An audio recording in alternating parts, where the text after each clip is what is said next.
Verse 663. The gods, the Asuras, mankind, the animals, hungry ghosts, and Yama's abode. These 6 paths of existence are enumerated where sentient beings are born. 664.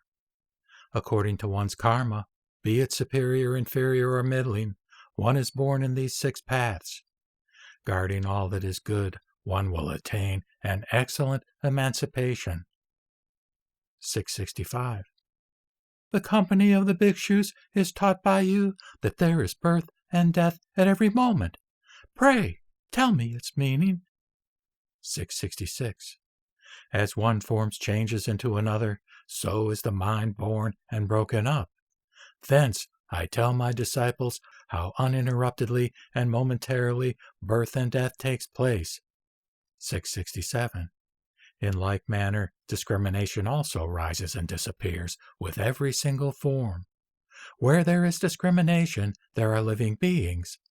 Outside of it, there are no living beings. 668. At every moment, there is a disjunction. This is called causation. When one is liberated from the notion of form or rupa, there is neither birth nor death. 669.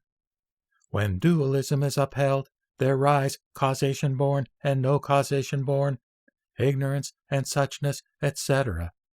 Not to be dualistic is suchness. 670. When causation-born and no causation-born are distinguished, things are differentiated. There are permanency, etc. There are effect, cause, and causation. 671. As long as the notion of cause and effect is upheld, there is no difference between the philosophers. This is your teaching, as well as that of other Buddhas. O Mahamuni, such are not the wise ones. 672.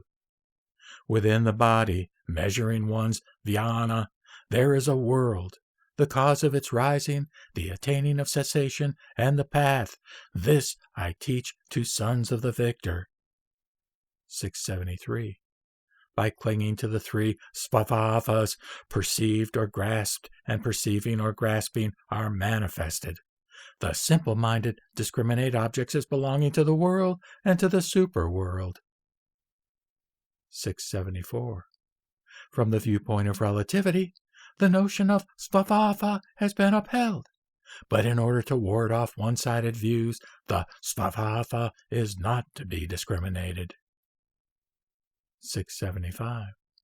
As faults and defects are sought, the principle is not established, nor is the mind properly set to work. This is due to the rising of dualistic notions. Non-duality is suchness. 676.